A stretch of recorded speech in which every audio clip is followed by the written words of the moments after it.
मन से भी पाप मत करो।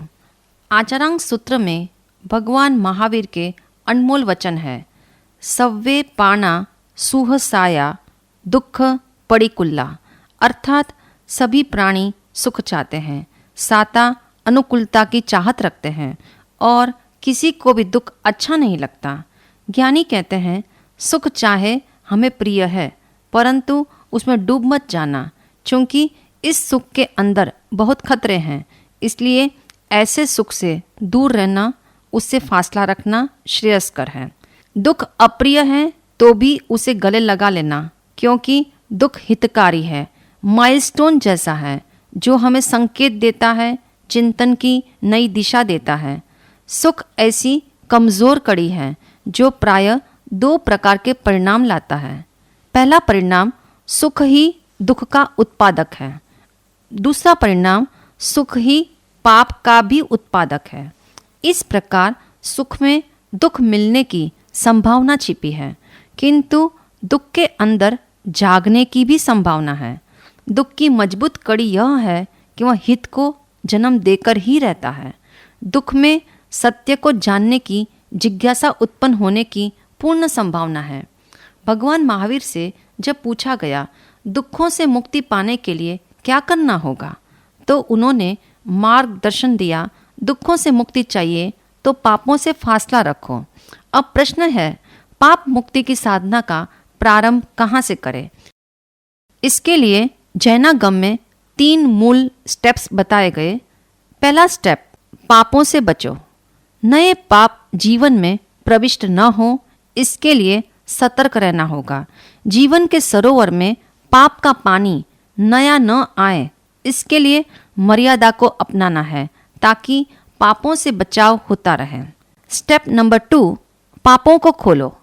जो पाप भूल या प्रमादवश हो गए हैं उन्हें छिपाने की बजाय प्रकट कर दें, जिससे उन पापों से मुक्ति पा सकें। स्टेप नंबर 3, पाप को मिटाओ।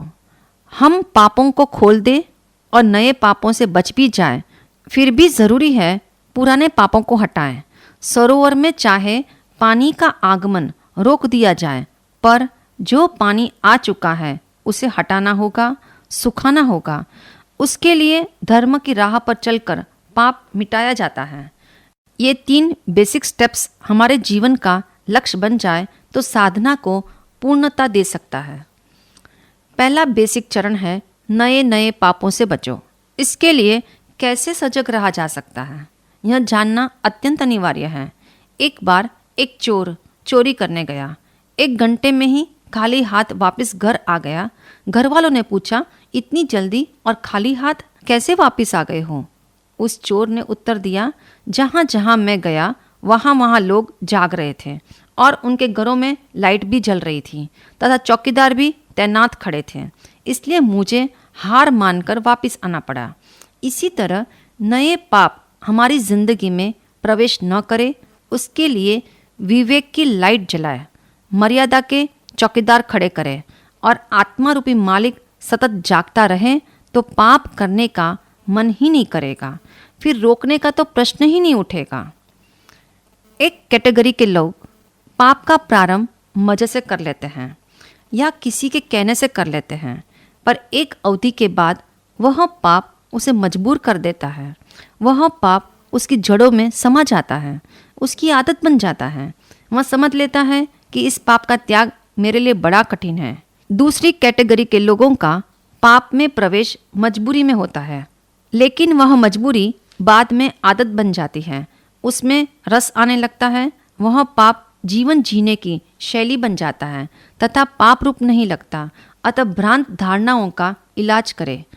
पाप को पाप न मानने देने की 3 भ्रांतियों के बारे में हमने जाना। नंबर 1 की भ्रांति, अनजान अवस्था में किया गया पाप पाप नहीं है।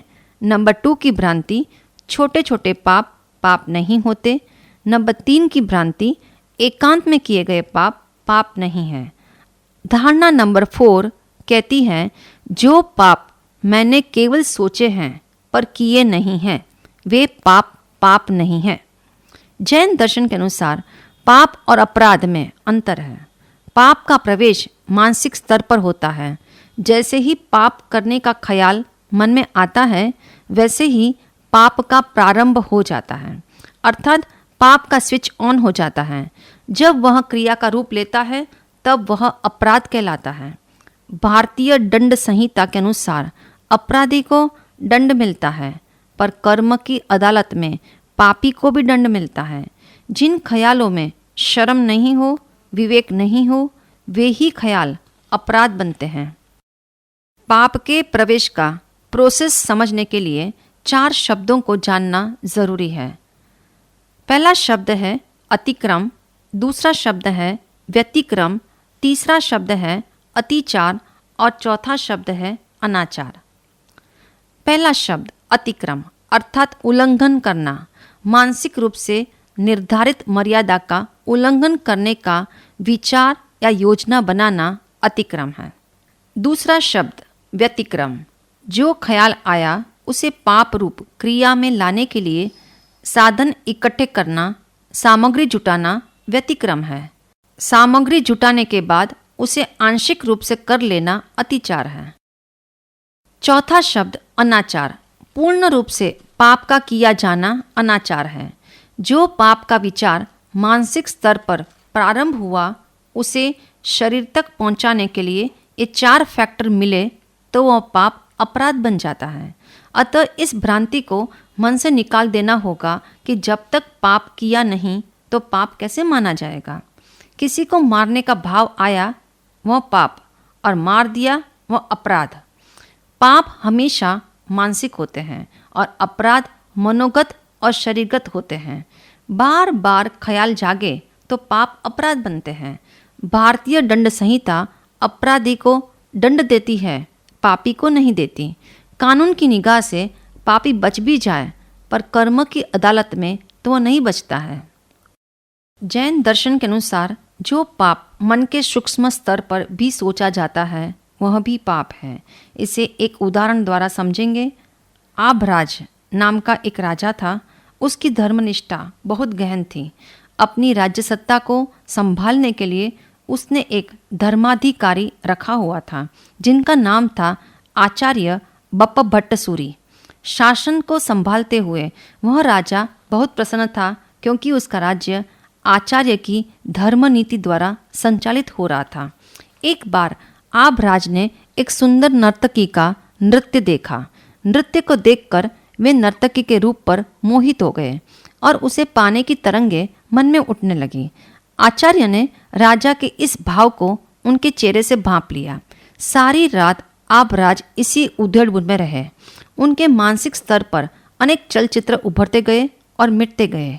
सवेरा हुआ, उठते ही दानशाला में जाकर दान देने का उनका नियम था।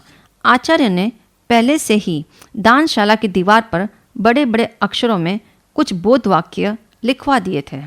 दानशाला में प्रवेश करते ही राजा का ध्यान सामने दीवार पर गया। वहाँ लिखा था, हे जल, शीतलता तेरा गुण है, निर्मलता तेरा स्वभाव है, तू अपवित्र को पवित्र करने वाला है और तू ही सबका जीवन दाता है। इतने गुण होते हुए भी यदि तू निम्न मार्ग पर जाना चाहता है तो तुझे कौन रोक सकता है। राजा ने इस बोध वाक्य को बार बार पढ़ा। मन में उथल पुथल मची। आचार्य क्या संकेत देना चाहते हैं? मैं धर्म में आस्था रखने वाला, हित अहित का विवेक रखने वाला, पर आज मेरा मन भी जल की भांति निमित्त मिलते ही ढलान की ओर कैसे चला गया। वे दानशाला से वापस आकर भी यही सोचते रहे कि ये मानसिक पाप मुझसे कैसे हो गया। यूं वे गहरे पश्चाताप में डूब गए। जिन वाणी का कथन है, मन में होने वाला पाप भी पाप ही है, चाहे आप उसे भय, शर्म, सुविधा या अवसर न मिलने के कारण न भी कर सको। मन में उठने वाली लहर अनेक लेवल से गुजरती है, तब काया द्वारा प्रवृत्ति का रूप धारण करती है। नए पाप मन के द्वार से भी प्रविष्ट न हो जाए, उसके लिए भगवान महावीर ने जागृति शब्द बताया है। जो जागेगा वह कभी नए पाप में प्रवेश नहीं करेगा। वही व्यक्ति जीवन में जाग सकता है जिसने जान लिया कि पाप से दुख मिलेगा। अतः जागो और पाप से भागो, यही आज का संदेश है।